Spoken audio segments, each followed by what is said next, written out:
FLSA, Fair Labor Standard Act, I just want to share. the REA, the Rural Electrification Act, which was huge for the farmers, huge for the farmers. NRA, National Recovery Administration, PWA, Public Works Administration, CWA, Civil Works Act, SSA, Social Security Act, probably one of the most important ones for people our age, and the SEC, the Security and Exchange Commission.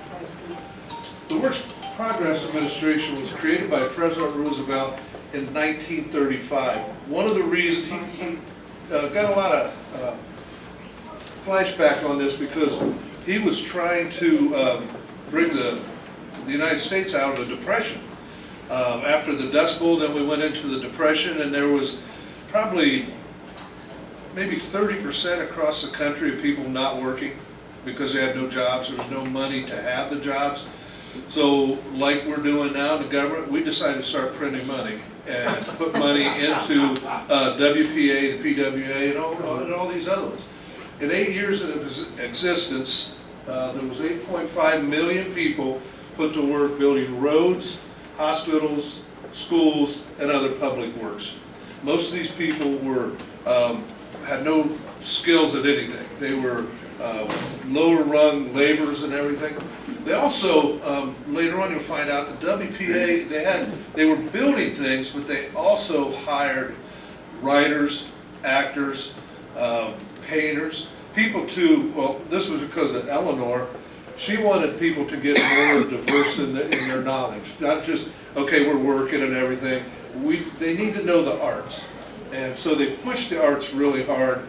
They did a lot of writing, they did plays, and just a lot of stuff. Here we go. WPA also sponsored projects in the arts, employing tens of thousands of actors, writers, musicians, and others. And I think one of the reasons they employed so many is because people had no money to go see plays or do anything because of the depression. When they did these, you know, when they did the musicals and things, it was all free. So people could come and see it. And they did it in the areas where they were working at that time. Like if they were in Lima, they did plays and dramas here in Lima. If they went to Delphus, they did them there too. It was renamed the Work Project Administration in 1939, and it employed mostly unskilled men to carry out public works and infrastructure projects. When these men came to different locations, most of them stayed in tents. There was no housing for them, so winter, summer, whatever, they stayed in big tents. They were fed, you know, just like an army was fed. Everybody got the same thing. These men built more than 4,000 new school buildings, erected 130 new hospitals, laid roughly 9,000 miles of storm drains and sewer lines, built 29,000 new bridges, constructed 150 new airfields, paved or repaired 280,000 miles of roads, planted 24 million trees to alleviate the loss of topsoil in the Dust Bowl. Now, that's nationwide, okay?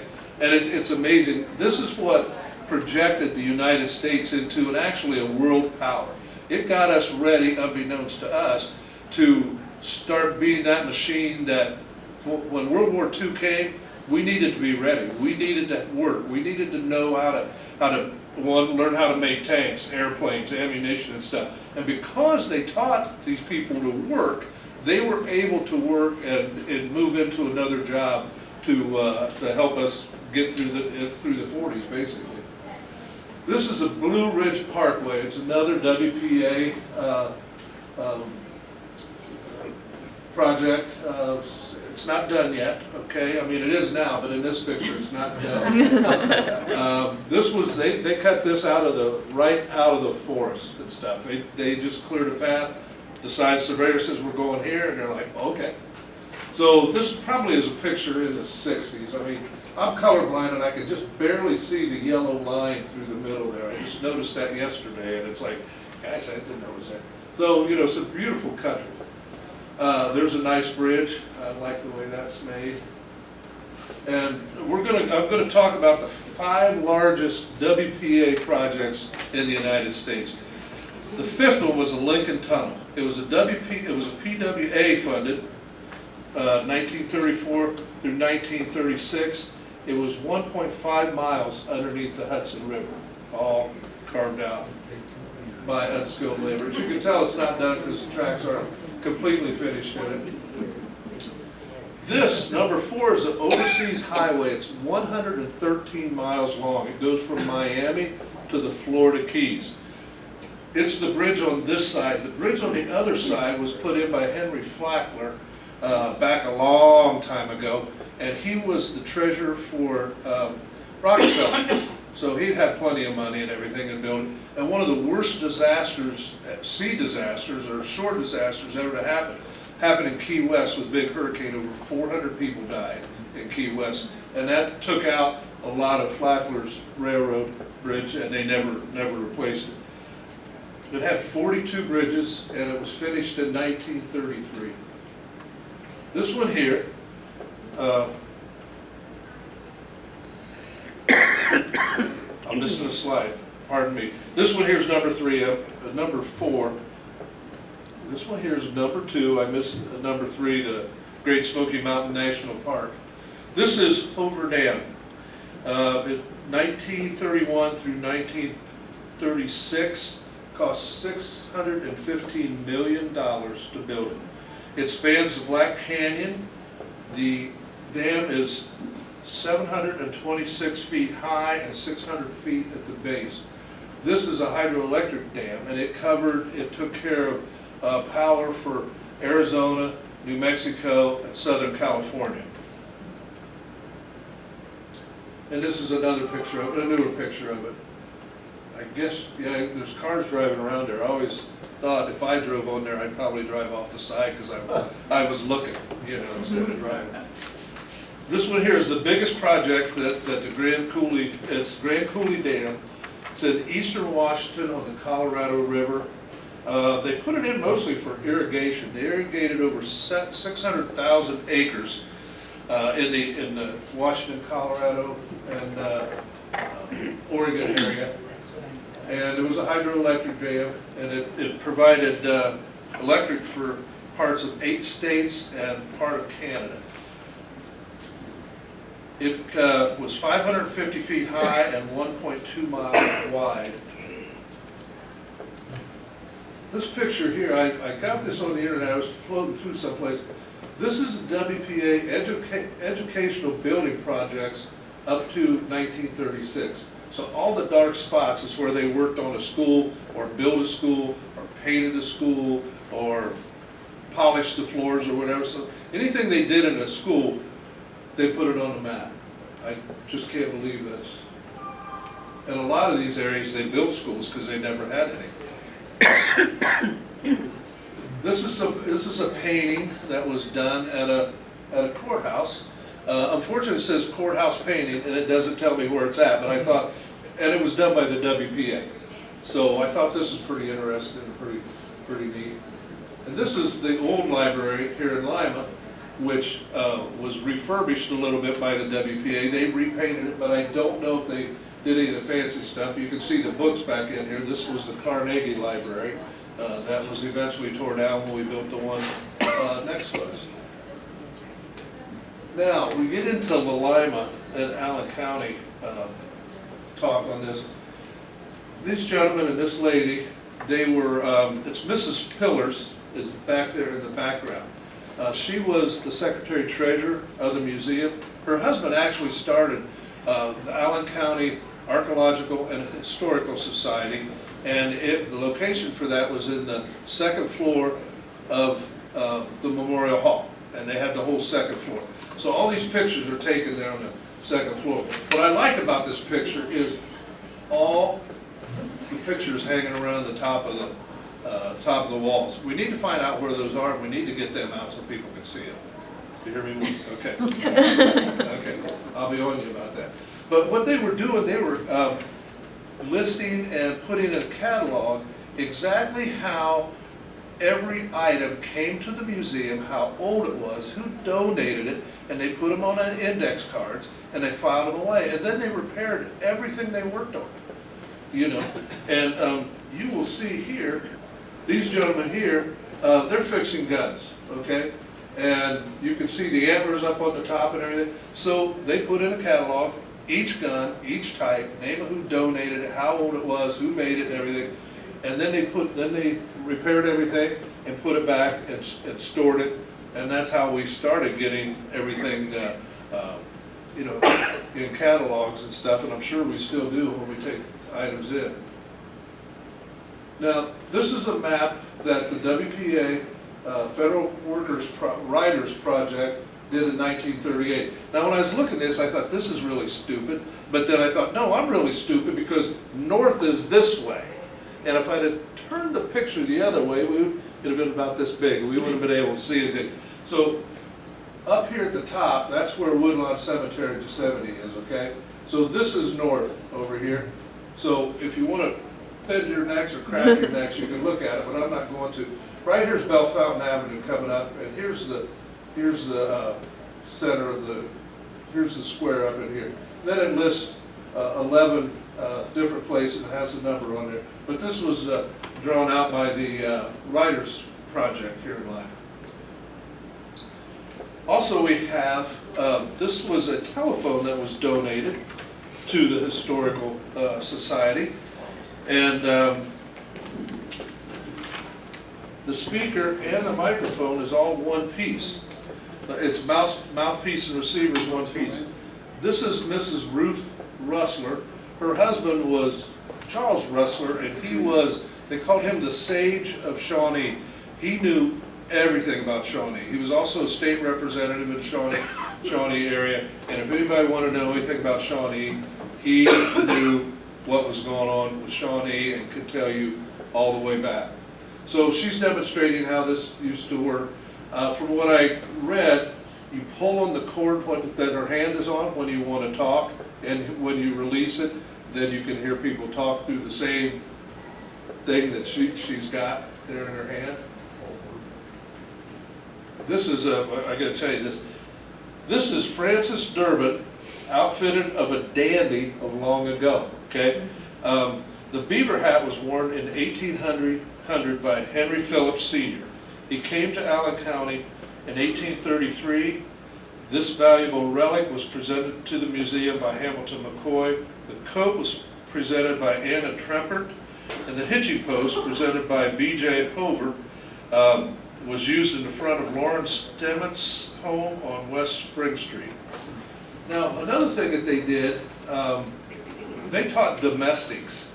Okay, they took young girls in and taught them how to take care of homes, and one of the big things that they put in parentheses, how to clean windows properly, which most of you ladies would appreciate that. You know, taught them how to cook, dust, take care of the kids, take stains out of clothes. I mean, they had a whole list of everything they were teaching these young girls to do, and then they taught them how to apply for jobs to go someplace to get a job with a family, because they brought them in. There were 6 girls who started. They brought them into one lady's home, and then I think she did it just to get her house clean. I don't know. But they taught her all the other things of what to do, you know, young girls, so they could go work for people in Lima. And I'll tell you, there were a lot of people in Lima had a lot of money, and they had domestics. I mean, they had butlers, they had coach drivers, and everything back in the day.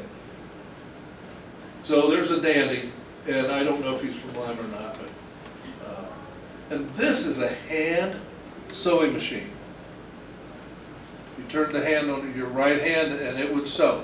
And this was in the museum, and evidently they got it worked. They put it in a catalog and everything.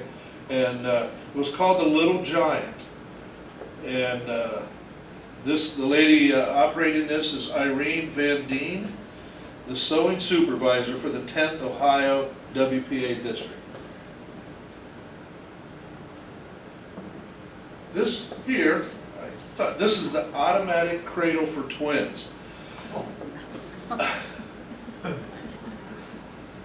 Yeah, I've never seen one of these before. Yeah, so it was one of the relics the WPA workers were assisting in classifying and preserving at the museum. When twins arrived at the home of Jacob and Leah Haller in German Township, 2 miles west of Lima in 1852, this double capacity cradle had to be made. Shown sitting in the cradle in this picture is Mrs. A.T. McDonald, treasurer of the society.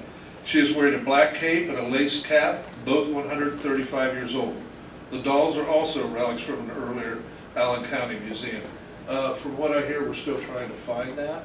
We haven't gotten into all our storage yet, but we're trying to find that cradle, and I hope we do find that soon. I have this picture. This is a postcard in the museum, and one of the reasons is they went to the WPA, their writers group, went to the courthouse and went through the records of the children's home. And I found Anna at the reference library found this book that nobody could find, and she knew exactly where it was. And I'll tell you the name of it here later. But what they did, they went through all the records from 1914 all the way up to 1935 or whatever year they were here.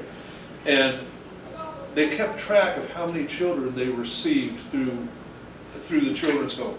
And that volume had 250 pages to it. And it was like a 20-year span, 25-year span. The children released was the same amount of volume, 250 pages. And the population filled 5 file boxes, and the receipts and expenditures were 3 volumes and 300 pages, so probably 100 pages. But another thing they did, they went to, they have relaxation for the WPA workers. This was a picture of Delphus, horseshoe pits. Guys are just chilling out, But I really like the next one. This is a croquet court. And see the lady in the back? She's got a fur coat on, and these girls have got dresses on, and I'm like, she's, sometimes when it's hot, I feel like putting something heavier on. But they went to the county offices, and I thought this was pretty interesting. They went through all the records of the recorder, the commissioners, the engineers, the clerk of courts, probate, prosecutor, sheriff, auditor, treasurer, board of health, board of education, relief administration, aid for the aged, and the children's home. All of those things, they put them all in order, cataloged them, and then they proved how bad they messed up in them and how to keep better records on what they were doing. This is a one-man mill, and you could turn this by hand, you could put your stuff there, and you turn it by hand, and it would crush whatever you were, wheat or whatever you were doing. And it says here, this hand mill was brought from Fairfield County, Ohio, in 1832 by Christian Stuckey, who bought land in Allen County in 1831. He was one of the early ones. It was also used on the farm west of Elida, owned by David Brenneman, and there's a lot of Brennamans over in Elida still. And it was type it all up and everything, put it on a file. And they went through everything. The probate, like I said, the children's home, commissioners and everything. They went through all of that, documented it, put it in files, get it in order, and then they moved on. Now, on April 4th, 1940, William B. Schmull, manager of the WPA Toledo region, listed the projects that had been completed in the last 4.5 years in Allen County, 4.5 years prior to 1940. Some of those projects prior to 1940 were still being completed. That's what that still in the construction phase. Oh, gosh. The Township Hall for Amanda, they built Township Hall for Amanda. 22, the top one should say 22, a 22-room hospital in Bluffton. Township Hall for Fort Amanda Township, new buildings at the 2 new buildings at the Lima State Hospital and 2 wings at the Lima State Tuberculosis Hospital.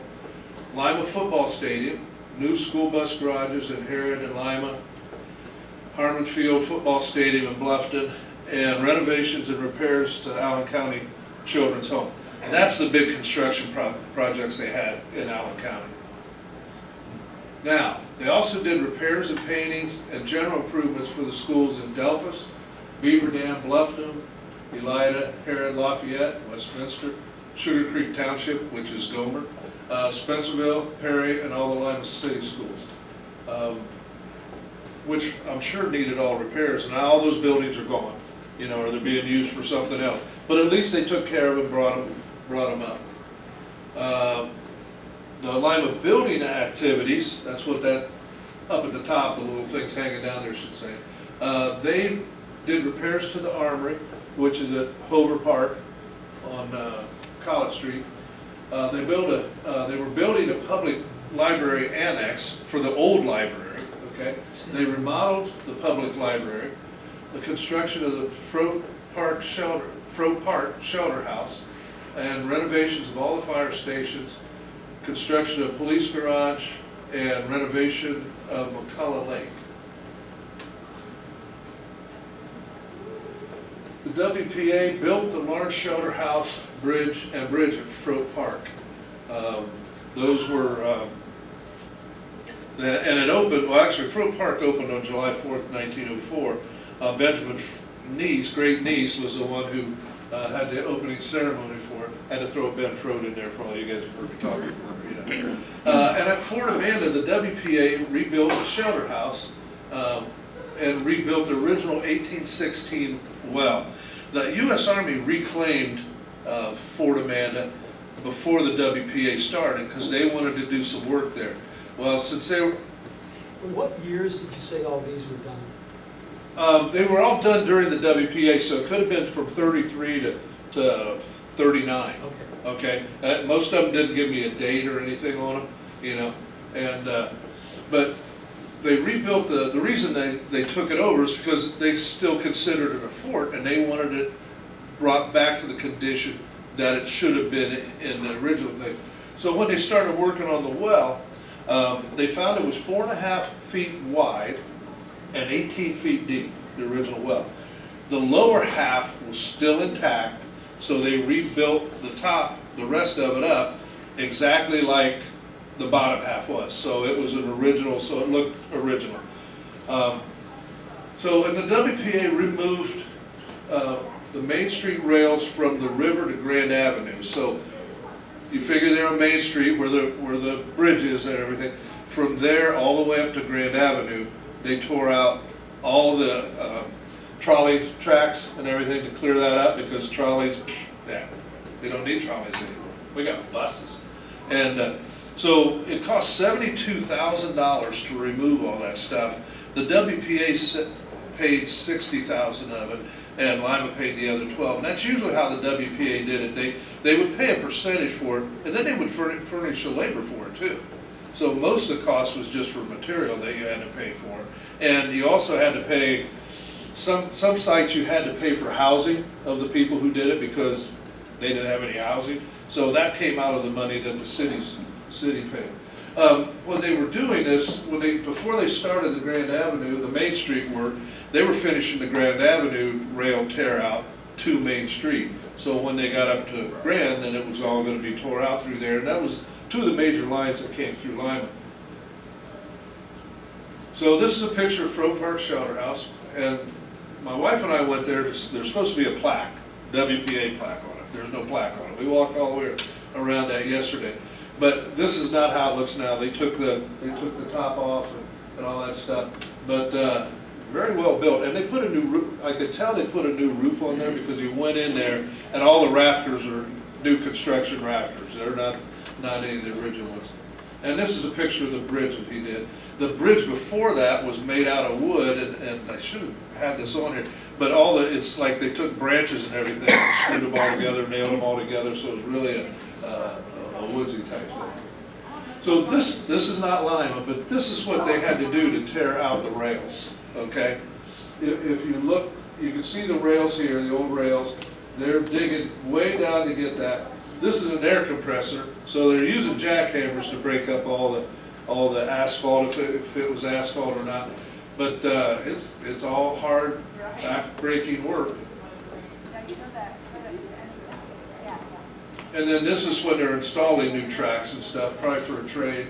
The stacks of things on the side are usually concrete slabs, or they could be marble or something like that, or clay, and getting the work done. And then this is Kenton County, Kentucky. Okay, I found these because I typed in sewer construction and it come up come up Kentucky. So on the left side, they've got a crane there which is lifting the big concrete tiles down into the trench to be put together. These guys weren't so lucky. over here on the right side. They're doing it all by hand. And they're lowering it down in there, putting the pieces together. But this is how they worked back then. There was no big backhoes or anything, or no bulldozers to clean that stuff up. There were bulldozers, but not what they needed there. McCullough Lake Park.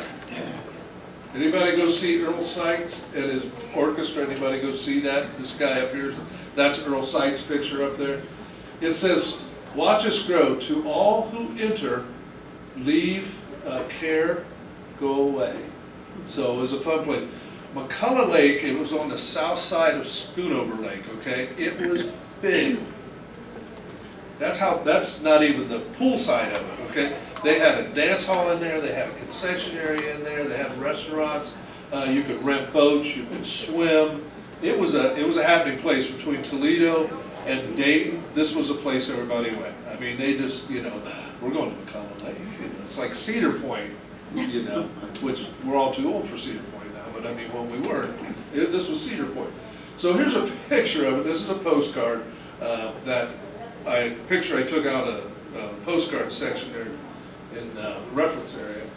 You can see the kids here on this big high thing. They're waiting for the girls to look, as they jump in, and picnicking up in here and everything. And there's a little pool in here, a little swimming pool in there. Those lines, I don't know what those are for. There's actually a pool in the front also. Was there? My mother swam in that. Right here? Yeah, all that was a pool. Yeah, it looks like it, doesn't it? Yeah. Yeah. 1940s. Yeah, we have some neighbors that she was talking about going there and everything. There's actually used to be a stone walkway down from the top of that building you had, down on the east side of that. That went right down to the pool. Oh, okay. Might still be there. Which would be like on the other side. Yes, sir. Okay, that's how I thought this was laid out. This was here, and then the pool and the swimming areas around the other side. Well, McCullough Lake came into the park, started going down. They didn't have much upkeep to it, and actually, they shut it down, and it just kept rotting away and everything. So, Mr. T.R. Schoonover, some of you might have heard that name, he purchased the property, which included McCullough Lake. He purchased the property in 1937 for $25,000, which was pretty good. And at that time, he started tearing down McCullough, the picnic area and the buildings and everything. This gentleman here, it's not T.R. Schoonover, but he's looking over, as you can see, the Schoonover Lake or McCullough Lake is drained, okay? The WPA are there working on it. Back on the far side would be where McCullough Lake is, and the swimming pool would be like having his back to where the swimming pool is eventually going to be. But T.R. Schoonover gave it to him. He paid $25,000 for that and the building and everything. He also pledged $25,000 to improve the park and $5,000 annually for 10 years for upkeep. T.R. Schoonover had a lot of money. He owned city loan, and they had 100 city loans across Ohio. So in 1938, the city announced that the pool would cost nearly $121,000. It ended up costing $140,000 when they were completely done with it.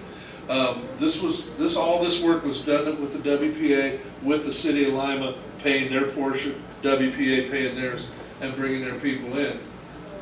And this is, probably, I don't know if that's a work trailer or something that's going to come down, but it says it's a USA work program from WPA, and it's number 17701. Now here's a pool. If you ever grew up here in Lima, you probably put your toes in this pool, Schoonover pool and stuff. There's a story, TR was the first one. They said, okay, we're going to let you get in the pool first since you donated everything. Well, in fact, he donated the land. He bought the land 4 years prior to when they started building here, and he paid $15,000 for it. It was only 4 acres. Somebody wanted to make some money on it, so they raised the price. So he bought the land and gave it to the city to build the pool on. And so, of course, they named it Schoonover Pool and Schoonover Lake. I mean, why wouldn't you? but he was the first one to get to go in the pool. And the newspaper account says he was like a 7-year-old boy waiting to be the first one in through the gate in the morning. He said it was, and they had the night before, the Schoonover family and the city people and their families, they got to go in it unofficially, you know, they had a little party there. And, but he was the first one to go in it. They used 200 WPA workers were used to construction of the pool, the wading pool, the auditorium, shelter houses, recreation grounds, tennis court, and boathouse. 1939, the work started on the 100 by 220 foot pool, which could accommodate 1,200 bathers. When they built this pool, it was a big thing going around the country for a swimming pool. They didn't want ponds anymore, they didn't want people swimming in lakes, they wanted a swimming pool where they could have clear water and everything. So one other thing, one other place I wanted to talk about, and I skipped it, was, and I apologize for that. They did, the WPA built Lima Stadium, which is no longer there. And Green and Sawyer, who was a local contracting company, did a lot of work, built a lot of buildings here in Lima County. They won the contract for $62,000. And the Board of Education paid 55% of that, and the WPA paid 45%, and they provided all the labor. Green and Sawyer provided all the skills, you know, and then they taught the guys how to do skills. And that's usually how it worked. They hired a company to teach guys how to work, and what eventually happened, if the guys were good workers, they retained them. You know, if not, those guys moved on to another job. So Lima Stadium opened November 26, 1932 for the annual Central South Thanksgiving Day football program. And I said Central South because my wife always says South Central because she went to South and I went to Central. So we moved it, I moved it, literary, I moved it to Central South Thanksgiving Day. So that's it. Do you have any questions? Yes?